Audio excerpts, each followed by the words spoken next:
No hubo un diagnóstico terminal confirmado. No hubo un comunicado de un hospital. No hubo una despedida pública de Marisa López de Goicoechea. Y sin embargo, durante meses, circuló una historia presentada como si la esposa de Miguel Indurain estuviera diciendo adiós al hombre que dominó el Tour de Francia durante 5 veranos consecutivos. El titular era devastador. La realidad mucho menos espectacular, pero mucho más importante, es que nadie aportó el nombre de la supuesta enfermedad, la fecha del supuesto diagnóstico, el centro médico, el médico responsable, ni una declaración directa de la familia. Ese vacío no es un detalle.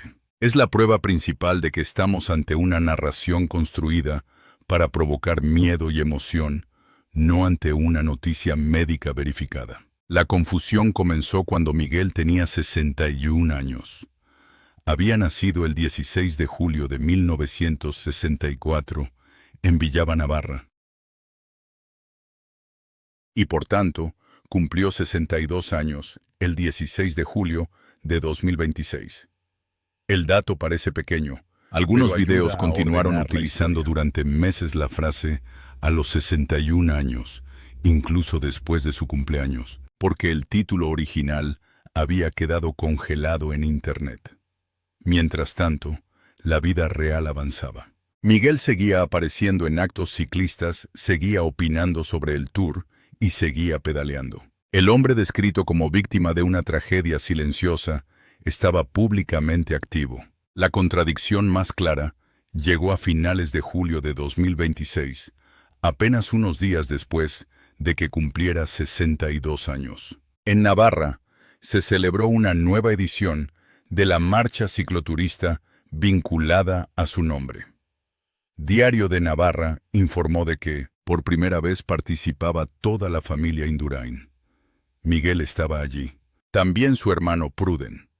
También Marisa López de Goicoechea, quien desde hace años completa el recorrido de 100 kilómetros. También participaron sus hijos.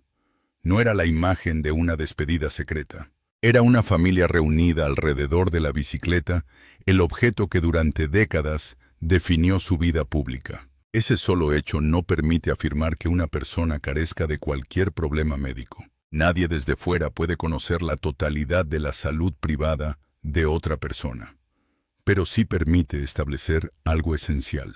Las versiones que describían una enfermedad neurodegenerativa fulminante, un deterioro rápido o una despedida final, no estaban respaldadas por pruebas públicas. Al contrario, chocaban con imágenes y actividades recientes. Cuando una acusación extraordinaria se presenta sin documentos, sin testimonios identificables y sin confirmación familiar, la obligación no es creerla por su fuerza emocional. La obligación es detenerse. Meses antes, en abril de 2026, Miguel Indurain había vuelto a enfrentarse a un escenario exigente. Participó en varias etapas de la Titan Desert de Marruecos, una prueba de bicicleta de montaña marcada por la arena, las dunas, el calor y largas jornadas de esfuerzo. Su presencia formó parte de un homenaje a Auguste Pascual, una figura muy querida dentro de esa carrera fallecida en enero de 2026 en Perú. Indurain no fue presentado como un hombre apartado por una enfermedad devastadora. Fue presentado como uno de los ciclistas destacados del equipo Cosner Saltoki Home y como participante en 3 etapas del recorrido marroquí. La cuarta etapa transcurrió entre Sidi Alita Frute y Merzouga. Allí, el exciclista navarro pedaleó en condiciones duras y fue recibido por su hermano Pruden. Esa aparición tampoco demuestra que su salud sea perfecta, pero sí vuelve imposible sostener con seriedad que existía una despedida pública confirmada por un diagnóstico trágico. Una noticia médica de esa magnitud habría generado comunicados, cobertura de medios deportivos, mensajes de instituciones y reacciones de antiguos compañeros. Nada de eso ocurrió. En julio de 2026, cuando el Tour de Francia inició su recorrido en Barcelona, Indurain también estuvo presente en la conversación pública. Habló de Tadej Pogačar, del peligro de una salida urbana de la contrarreloj por equipos y de las trampas que podían aparecer durante los primeros días. Sus palabras fueron las de alguien que observaba el ciclismo con la misma prudencia de siempre. No prometió victorias, no buscó protagonismo. Simplemente analizó la carrera y señaló que Pogačar partía como gran favorito. El 26 de julio de 2026, Pogačar conquistó su quinto Tour y se unió al club formado por Jacques Anquetil, Eddy Merckx, Bernard Hinault y Miguel Indurain. La comparación volvió a colocar al navarro en el centro de la actualidad. Pero había una diferencia histórica que seguía intacta. Indurain continúa siendo el único hombre que ganó 5 Tours consecutivos desde 1991 hasta 1995. Esa secuencia explica por qué cualquier titular sobre su salud produce una reacción inmediata en España.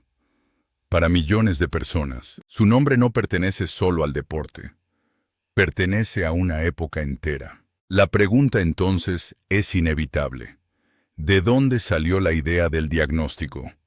Una de las piezas utilizadas para alimentar el rumor fue una declaración antigua sobre el colesterol. Miguel contó años atrás que había convivido con niveles elevados, incluso durante su etapa profesional. La frase volvió a circular con fuerza en 2025, cuando varios medios la recuperaron. Indurain explicó que había ganado sus 5 Tours con colesterol unas veces más alto y otras más bajo, y que esa condición lo había acompañado durante toda la vida. La frase tenía todos los elementos que necesita un contenido viral. Hablaba de salud. Procedía de un campeón legendario. Creaba contraste entre un cuerpo aparentemente invencible y un riesgo invisible. Pero fue deformada. Tener colesterol alto no equivale a recibir un diagnóstico terminal. No significa que exista una enfermedad neurodegenerativa. No demuestra una hospitalización, una despedida, ni una expectativa de muerte cercana. Convertir una declaración antigua sobre un factor de riesgo en una tragedia familiar actual fue un salto sin pruebas. Además, el titular utilizaba a Marisa como centro emocional. No decía simplemente que Miguel estaba enfermo. Decía que su esposa se despedía. Esa fórmula activa una imagen inmediata. Una habitación silenciosa. Una mujer rota.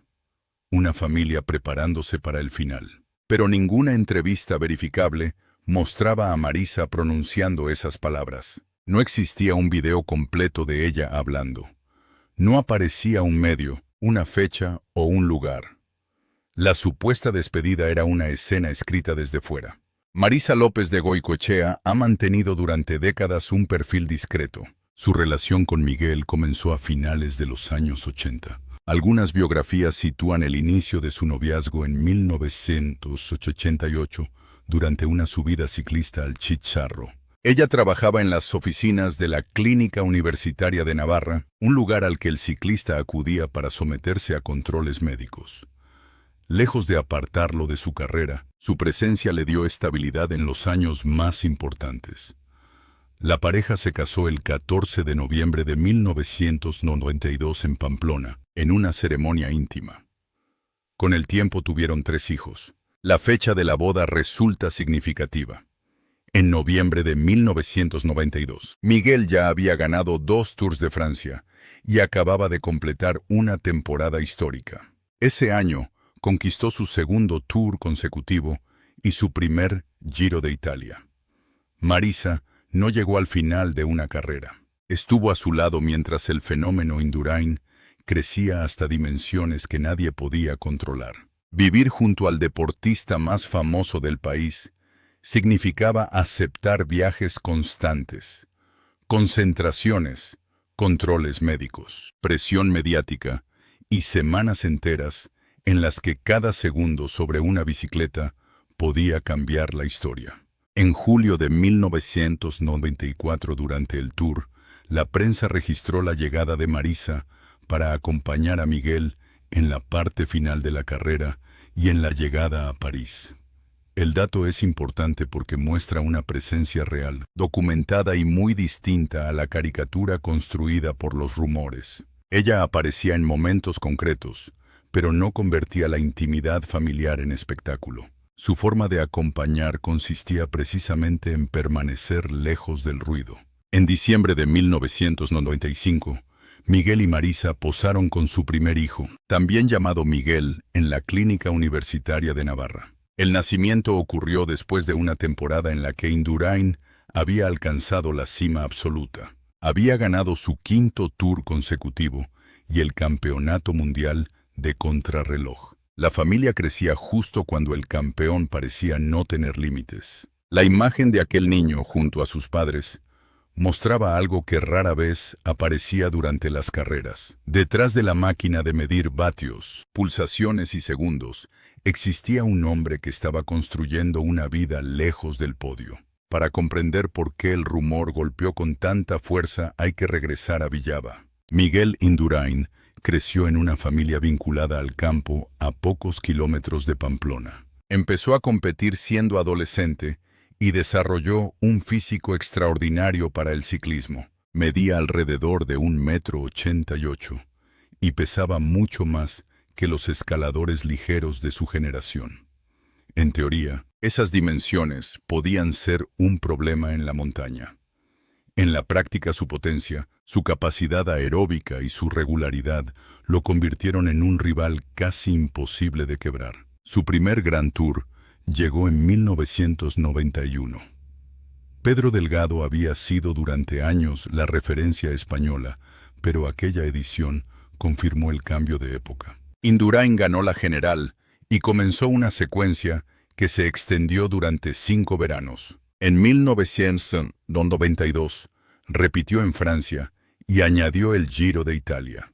En 1993 volvió a ganar las 2 grandes vueltas. En 1994 conquistó su cuarto Tour y estableció el récord de la hora en Burdeos, recorriendo más de 53 kilómetros en 60 minutos. En 1995 obtuvo el quinto Tour y el Campeonato Mundial de Contrarreloj en Duitama, Colombia. Pero la leyenda también creó una trampa. Cuando un deportista es recordado como una fuerza imposible de romper, cualquier referencia a su fragilidad produce un impacto desproporcionado. El público no ve a un hombre de 61 o 62 años. Ve al campeón de los años 90. Ve la subida a la Plagne. Ve las contrarrelojes en las que destrozaba diferencias. Ve el maillot amarillo. Por eso una palabra como diagnóstico parece anunciar la caída definitiva de alguien que durante años representó exactamente lo contrario. La primera gran caída deportiva llegó el 6 de julio de 1996 en la etapa de Les Arcs. Indurain buscaba un sexto Tour consecutivo. Llevaba 5 años dominando la carrera, pero aquella tarde su cuerpo ya no respondió como antes. Perdió 4 minutos y 19 segundos frente al ganador de la etapa, Luc Leblanc. La imagen del navarro sufriendo en la montaña fue un shock. No había accidente, no había avería. Simplemente, por primera vez, el campeón no podía seguir el ritmo de los mejores. Indurain terminó el Tour de 1996 en la 11ª posición. El danés Bjarne Riis ganó la carrera.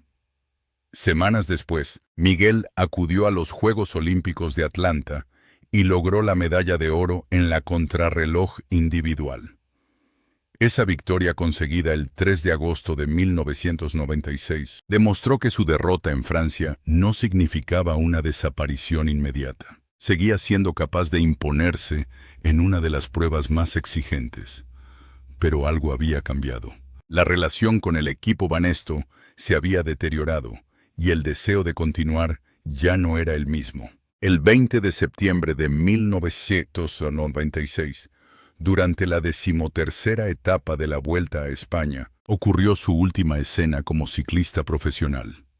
La etapa terminaba en los lagos de Covadonga. Antes de iniciar la subida decisiva, cerca del hotel El Capitán, donde se alojaba el equipo Indurain, se bajó de la bicicleta. No pudo continuar. Aquel abandono fue su último día con un dorsal. La despedida real llegó el 2 de enero de 1997 en el Hotel Ciudad de Pamplona. Miguel tenía 32 años. Leyó un comunicado ante la prensa y anunció su retirada del ciclismo profesional. Dijo que había sido una decisión larga y profundamente meditada. También afirmó que físicamente se encontraba bien y que todavía podía haber intentado ganar el sexto Tour. Se retiraba no porque un médico hubiera pronunciado una sentencia, sino porque consideraba que había llegado el momento de cerrar una etapa. Esa es la despedida que sí está documentada. Hay una fecha, hay un lugar, hay un texto leído por el protagonista. Hay periodistas que estuvieron presentes. Hay archivos. Hay una declaración directa. Compararla con el supuesto adiós de Marisa permite ver la diferencia entre información y ficción. En el primer caso, todos los elementos pueden comprobarse. En el segundo, ninguno aparece. Después de retirarse, Indurain eligió una vida discreta en Navarra. Participó en actos deportivos, pruebas cicloturistas y homenajes, pero evitó convertirse en una celebridad permanente. No buscó un puesto diario en televisión. No construyó su imagen alrededor de polémicas. Esa reserva contribuyó a proteger a su familia, pero también creó un espacio que otros podían llenar con rumores. Cuando una figura pública habla poco, las audiencias tienen menos material reciente con el que comparar una noticia falsa. Una fotografía antigua puede presentarse como actual. Una frase de hace 10 años puede parecer pronunciada ayer. Un gesto serio puede interpretarse como dolor. Y una esposa que no concede entrevistas puede convertirse, sin saberlo, en la protagonista de un monólogo que nunca pronunció. El mecanismo suele repetirse. Primero se elige a una persona querida y reconocida. Después se añade una edad precisa para dar sensación de actualidad. Luego aparece una palabra médica grave, pero deliberadamente vaga. No se menciona el diagnóstico exacto porque hacerlo permitiría comprobarlo.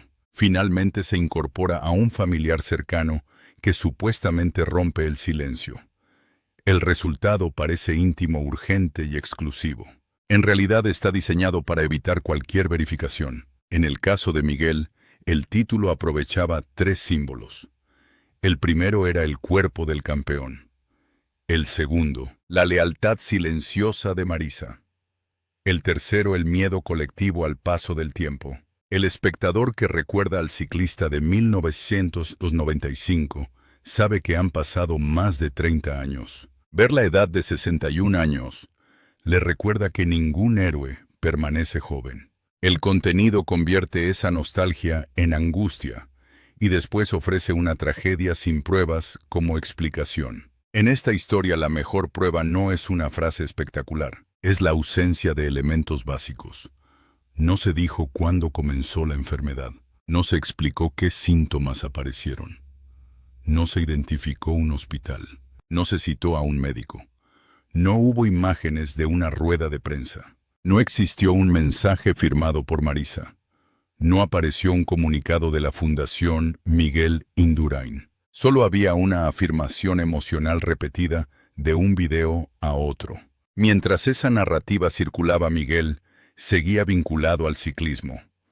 En abril de 2026, pedaleó por el desierto marroquí. En julio analizó el Tour que partió de Barcelona. El 16 de julio cumplió 62 años. Y a finales de ese mismo mes, compartió una marcha en Navarra con su esposa, su hermano y sus hijos. Esos datos no autorizan a invadir su historial médico. Sí autorizan a rechazar una despedida que jamás fue confirmada. La historia real contiene emoción de sobra. Marisa conoció a Miguel antes de que se convirtiera en el único campeón de 5 tours consecutivos. Se casó con él mientras Europa comenzaba a reconocer su dominio.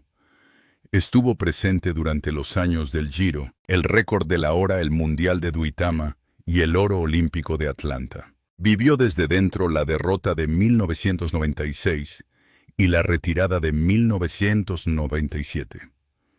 Criaron 3 hijos lejos de la exposición constante. Más de 3 décadas después de su boda, continúan apareciendo juntos en actos familiares. No hace falta inventar un diagnóstico para hablar de amor, resistencia o paso del tiempo.